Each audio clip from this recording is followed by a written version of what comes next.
What's up, guys? Hope you're doing well. Today I've got a bit of an interesting video for you, something a little different. Today I'll be giving my recap of RAF 05, which took place this past Saturday. I was just doing UFC content, but I decided to switch it up. I have an appreciation for MMA as a whole, so I decided to start covering all martial arts, at least the main ones, and try to do some live events this year. I want to go to at least one UFC pay-per-view, maybe a fight night, go to some IBJJF stuff, some boxing matches, things like that. So I expect more live content. I actually went to RAF this past weekend. I put a few shorts out of some clips, some videos I took. All in all, I'm gonna start doing some more non-UFC specific things, so be on the lookout for that. That being said, this was my first wrestling event. I didn't really know what to expect. I mostly just watch UFC, MLB, NFL from time to time, so I'm not necessarily a huge wrestling fan, but after seeing this event live, I'm definitely a fan, and I'll definitely be covering some of these guys' their next moves and their next matchups. When I first heard RAF had an event coming up, I wasn't too excited. Then I heard Arman Sarukyan was competing. I had a little bit of interest. I figured, I'd just watch the highlights on YouTube or see some posts online, see who won, who lost. Then I found out that five UFC fighters were competing, three current and two retired. It actually ended up being four UFC fighters competing. I'll get into that later. But once I found out so many were competing and the venue was somewhat close, I decided, I'll go check it out.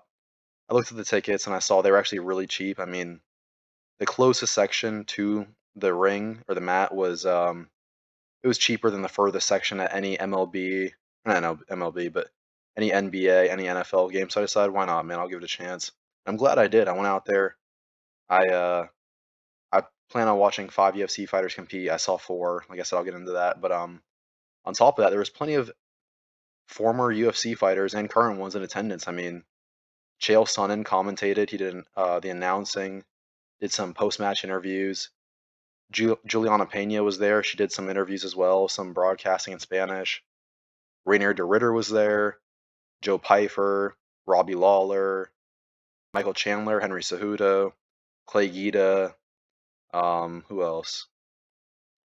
There was at least seven UFC fighters that were in attendance, as well as the two broadcasting and then the four that competed. So all in all, it was a great time. If you're interested in wrestling or RAF or even just UFC, I'd definitely say check it out. Like I said, the tickets are fairly cheap, and there's a decent chance you'll watch some UFC fighters compete and or commentate or spectate, be in the crowd. It's a great opportunity to get some pictures, see some of your favorite UFC fighters, talk to them for a little bit. So definitely check them out. It's a great time. Without dragging things on anymore, let's get into it.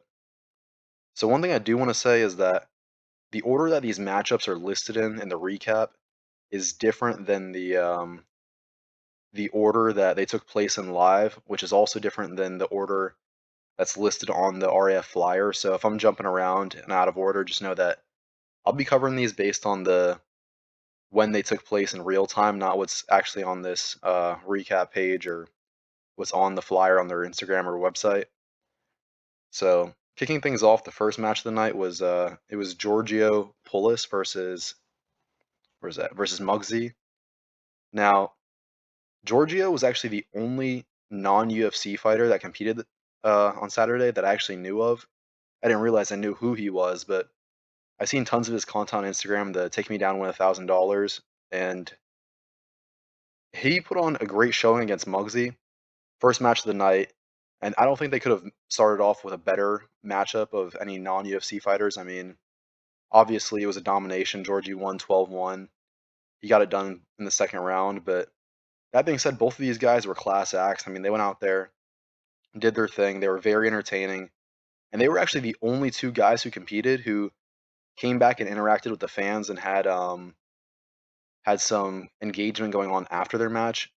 Muggsy actually threw a few T-shirts in the crowd in between some other matches. He did some crowd work, had like a muscle competition. He called. He had a few guys run onto the mat, and they took their shirts off, and they had the crowd cheering. The winner won a free shirt that was signed.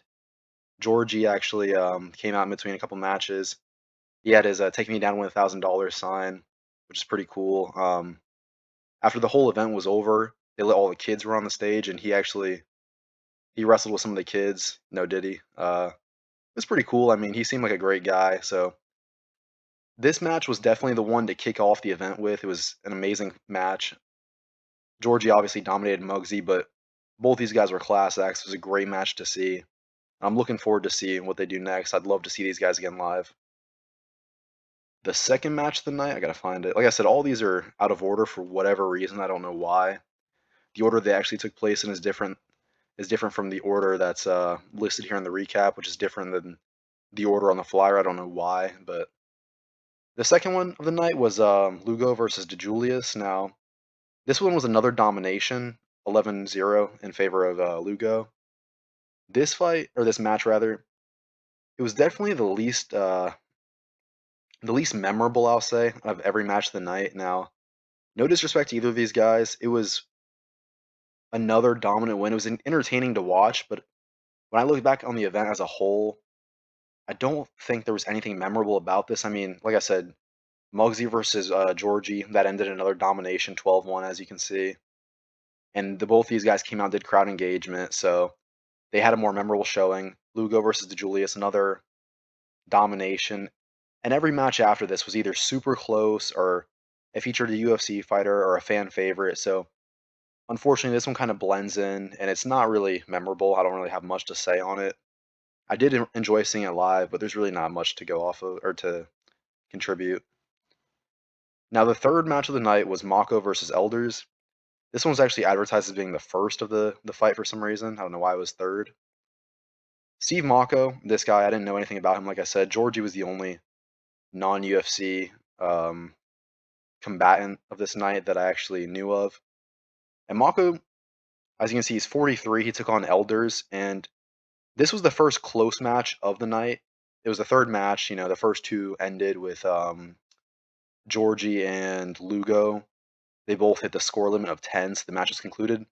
This one ended 6-1, so obviously Mako, it was closer than the first two matches. And Mako, this guy I didn't realize, he was a two-time NCAA champion. A lot of chance for this guy, despite the fact that he lost. Obviously, the score doesn't really reflect it, but he did keep things competitive. He was a crowd favorite for sure. I mean, this guy, tons of chants of Mako, Mako, and USA, USA. I heard a couple go back to your own countries. When Elders was scoring on Mako, but despite the age gap, and there was a little bit of a weight advantage in favor of Mako, this match was close. I mean, the 3 points that Elders got in the second and third round they were instantaneous. It was like 3 all at once. It wasn't like 1 here and then, 2 in the second period or 2 in the first period, 1 in the second period. They were all at once. So Mako definitely kept things competitive. And it was a great time. I mean, he came out after, he took pictures with fans, he did some engagement. Great guy. Elders, he took the adversity on the chin. He was a class act all the way through. Put on a great showing. I'm curious to see what he does next. They say he was the national champion of Egypt, so I'd love to see how he does in the Olympics. What he has going on next. The fourth scheduled match rather. I keep saying fight, man. I've never watched wrestling, so it's gonna take me a little bit to get that ingrained that it's matches, not fights. But the fourth one it was supposed to be Downey versus Buchanan, but yoelromero actually missed weight. I believe he was supposed to compete at 205. Came in at 212. They said he was 7 pounds over. I guess Bonickal said something like he told Yoel if he could lose 2 more and just be 5 over, he'd compete, but Yoel couldn't do it. So for that reason, Bonickal pulled out, which sucked. I wanted to see him compete, but 4 other UFC fighters competed. The fourth match of the night was supposed to be Downey versus Buchanan, but Downey, I don't know what happened to him, if he just agreed to let Buchanan face Yoel and then they paid him anyway or something happened to him or what, but Buchanan ended up facing yoelromero later in the night. So the fourth match was actually Bassett versus, let me find it, versus Henschel. Now, this was a great match. This one was great. It ended in the first round, as you can see. I had no idea that Bo Bassett was a high schooler. This guy's a senior in high school. Absolute beast. Bo Bassett dominated Henschel. he challenged Henry Cejudo, or he said he'd be willing to face him. Henry Cejudo was actually in the crowd. He came on stage. He entertained the idea of facing Bassett. Cejudo actually has a wrestling match coming up against Uriah Faber. I'm excited to see that as well. I hope he continues to do his thing and dominate. He's obviously an Olympic level wrestler. It sucks that he wasn't winning as much in his later UFC fights. That's just besides the point. I want to see him face Bassett and hopefully some other guys get some wins under his belt because he is a legend and he is a legend. Bo Bassett though absolutely dominated Henschel. I had no idea this kid was in high school, man. I cannot wait to see what he does next. He was an exciting prospect. I would love to see what he does at the collegiate level and possibly the Olympics. Next up was Tomasello versus DeSantis. This one was actually a title fight. Let me see. I hate that these are out of order, man. Or DeSanto, sorry. Tomasello versus DeSanto. Bro, tell me now, this dude looks like Christopher Moltisanti. If you've ever seen The Sopranos, this dude looks like Christopher if instead of dropping bodies, he was slamming bodies, bro. Look at this man. But Tomasello versus DeSanto. This was the first championship of the match of the night. And it was a great one. DeSanto, he was a class act, man. He really was. Oh man, I forgot some. Hold on, my bad. Completely forgot about this. In Bo Bassett's match against Henschel, Henschel lost, and if I'm not mistaken, he stormed off the mat when they were about to raise the hands and just walked away. He was a sore loser. I completely forgot about that. This dude got beat by Bo Bassett, right? Walked away upset. If I'm not mistaken, I'm pretty sure it was him, right? Stormed off, and the whole crowd would start going crazy because he had no grace in his loss. And to make matters worse, Bo Bassett said, he used to look up to Henschel. He said, yeah, when I was younger, I used to look up to him.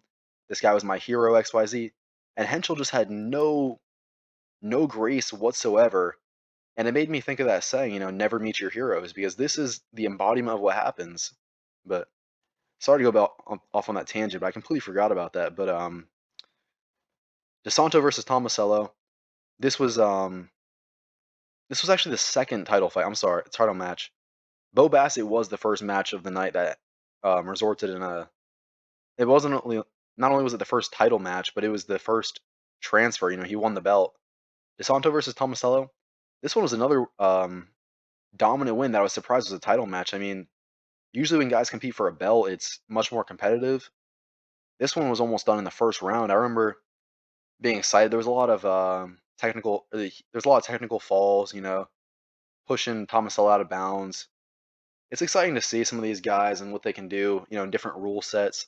Obviously, it's different from UFC and MMA in general, but seeing how technical some of these guys are is really incredible to watch. Now, this is where Yoel Romero he faced Buchanan.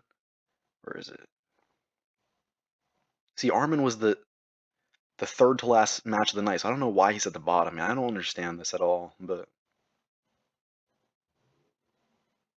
this is where Yoel faced Buchanan, and as you can see, he got completely shut out, completely dominated 10-0, but that is to be expected. I mean, Yoel's an MMA fighter. He actually had a boxing match a few months ago. His striking he's known more for his striking than his wrestling, at least in the last few years, I'd say. Buchanan, obviously, he wrestles out of Iowa. He's a Hawkeye, so anyone that wrestles knows Iowa is the state for wrestling. Beat him 10-0. This one, it hurt to watch, but at least Yoel, I mean, he lost with grace. I mean, he was excited for Buchanan. He was hugging him. He was doing crowd engagement. He was waving to the fans. Like, he went out there. He did what he could. Had a great time. And you have to respect him for stepping in the ring at this age. Same with Mike Tyson. I mean, these guys are not in their prime anymore, but they're doing it for the love of the game. They're doing it for the fans. And there's nothing that you can say about that. These guys, class acts all around. The next fight or match, Jesus, man. The next match was Valencia versus Jackson. This one was another close one, 4-0 Valencia. this one was strange. I noticed a lot of people in the crowd were also saying it was strange. Valencia had a very odd style. I mean, Jackson had a long reach. His reach was crazy. I don't know what it is relative to his height. He's already a super tall guy, but his reach was insane. Valencia, he had a long reach as well, but for whatever reason, he was like, this could sound weird, but he was on his knees a lot. Pause. Like he was plenty of moments where he was on his knees and people were telling him like yelling, get up, get up. Like I don't know what was going on. I don't know the freestyle wrestling rules. I don't know what the advantage was for staying down there, but it was a very strange match. I mean, this was the one that you could tell most people were scratching their heads. It was, I don't know, it was an interesting one. Um, it was, I don't know. Valencia is a champion. I think they said he was a NCAA champion. I don't know how many times. Jackson, he was a beast. I mean, this match was weird. It ended in the third round. It was close, 4-0 in the third round, but really not too many highlights from this one. I know it says Jackson 2 takedowns. For like this one was another of all the matchups. I think this one, the one with Lugo versus DeJulius, were the least memorable. But there were so many exciting matchups throughout the night. I don't think that's necessarily a bad thing. It just didn't really stand in, that well in comparison. Next up was Oliver versus Woods. This one was exciting. This one, this was another championship match. Now Oliver won because he did. So they had 3-3, right? And, they tied technically, but based on criteria, whoever scores last wins in a tie. So Oliver won this, and it was very exciting to watch him go from being down, 2-0, 2-1 to winning. He was actually, it was 2-0, 2-1, and then 3-2, and then he pulled it off. I believe he had a technical fall over Woods, which gave him the win. You could see that pissed off Woods at the end when he got when Oliver had his hand raised. You saw that he was upset with himself because he knew those last 2 points. While in most other sports that ended in a draw or a tie, it gave him the loss, which really sucks. This one was exciting. This one, these guys were going at it from the start. They came out there. They were fast, man. Like I would equate it to when you watch UFC, you watch light heavyweights. They box. They a little more hesitant. While the guys like in the flyweight, featherweight, bantamweight, they're faster, they're more technical, they're speedier. That was like this. Like these guys, they're featherweights, so they're in a lighter class, but they were speedy, they were vicious, they were competitive. They weren't getting much, but they weren't given much either. It wasn't due to them being unskilled on offense. It was just the fact that they both had great defense. This was one of the most exciting matchups of the night. I'd say it was probably the most exciting in terms of the non-UFC competitors. No, no, I'm looking at the list actually. It's a good lineup when you cannot tell what the most exciting matchup was. I mean, Muggsy versus Giorgio really kicked things off. Bassett versus Henschel was exciting. DeSanto versus Tomasello was exciting. Woods versus Oliver. This one was nice to see. I mean, these guys have history. They've actually competed before. I believe Woods won the first time, so Jordan, he evened out the score. I believe it's 1-1 now. I'm excited to see if one more match is indeed a trilogy. Maybe it's a quadrilogy. I'm not sure. I would love to see who wins. I'll definitely be following these guys and their lore. Next up was Arman Sarukyan versus Palmer. This was great. I actually took a few videos, posted them in my shorts. You'll see Arman dominated Palmer. He got him done in the first round. I mean, he slammed him around. As you can see, there's the age difference. 38. You're getting a little older, but Arman is not a freestyle wrestler. He actually said he learned the rules and began training like a month ago. He obviously is, a top tier grappler, being ranked first in the lightweight division of the UFC. Has a submission win most recently over Dan Hooker. Didn't get submitted by Oliveira. This guy has great grappling defense, wrestling defense. And that being said, an amazing showing. Like this was the matchup I came to see, and Arman did not let down. The only thing that I wish happened differently was I wish Arman stuck around after his matchup. Took some pictures, did some interviews. He sped off to Miami. He's posting his watch. Probably got himself a Latina baddie. Like this man was gone after his match ended. That being said, great time. He came out there, won quickly, decisively. A fan ran on stage, gave him the Armenian flag, and he ran around with it. Great dude. I hope he gets a title shot against Ilya, but we'll see what happens, man. Next up, this was a great one. This was I gotta find it. It was Dake versus Kadik. I mean, this guy's name is Mohammed Khabib. I don't even want to pronounce his last name, bro, but this was a good one. So it ended 10-7, as you can see, very close, ended in the third round. This one was great. Dake, he went out there, fan favorite. Everyone's cheering for him. Everyone's screaming, "Go Dake, go Dake." Everyone's screaming, "USA." Kadik, this guy, I don't even know what you say, man. So Dake won the first round, right? Kadik, his team was yelling at him. They put the towel over his head. They're like yelling at him, telling him what to do. You could tell, like, if he didn't win, he was gonna get executed in the parking lot. Dake won the second round, but by the third round, you could tell Kadik was him and his team were scrambling, man. They were furious. Kadik actually he got Kyle on some technical falls, even out the score a little bit. Took the I don't think he took the lead, but it was he evened it out, got closer, and then Dake did pull it off in the end. I believe he was down at one point and then came back. This one was really high level. It was I know Dake had 5 points in the second round. I believe 4 of those points came at once. It was instantaneous. I believe he had Kadik on his stomach and flipped him over once or twice and got 4 points for that. So despite the fact that it was 5-0 in the second round, this match was definitely competitive. It was nice to see Kadik hit that second win and turn things up a bit when he was down in the third round, because he could have pulled off a win, and even though he didn't, he actually gave Kyle some choice words. You could tell he was talking trash to him, and then Kadik's team was talking trash to the ref. They actually threw something into the arena or onto the mat, and the ref threw it back at them. And then Chael Sonnen asked Dake, he was like, "Yo, what did Kadik say to you?"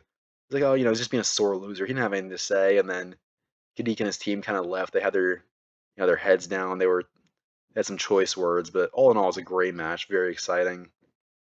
And then the final match of the night, Luke Rockhold versus Colby Covington. As you can see, Colby got it done 12-0 in the second round. This one wasn't close. I wish it was a little bit closer, just because Luke Rockhold is, he's a former UFC champion. I wanted to see him get it done. Maybe not win, but I want to see him at least make it competitive, a little exciting. But we had plenty of other exciting matchups. We had amazing title matchups. So this was by no means a disappointment to end the night. Colby came out, got it done. He I'm happy for him. I'd love to see him more active in the UFC, but I understand he's 37. I understand that that's kind of drawing to a close. He's not in the title talk, not in title contention anymore. Said he might move up to middleweight. I don't know why. I mean, Hamzat, not that he's going to get a title shot, but Hamzat would ragdoll him. I mean, Imavov gets him done, I think. Who else? Hernandez sparks him, bro. Like, there's no way. But that being said, this was a great time, man. I'm glad I went to RAF 05. Got some pictures, got some videos, some shorts posted. Check those out.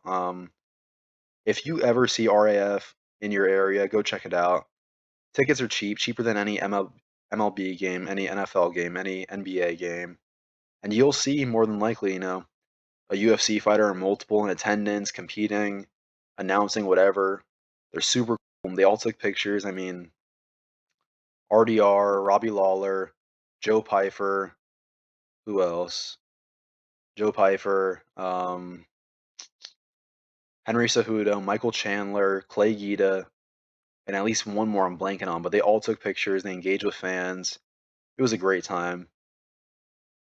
That being said, I definitely want to check out some more live events, whether it's a pay-per-view, a fight night, IBJJF stuff, boxing. So be on the lookout for that. And I'll be posting a lot more recently, or I'll be posting a lot more this year. I'll definitely try and be more consistent with it, get some things going. Like, comment, share, subscribe, and I'll catch you in the next one.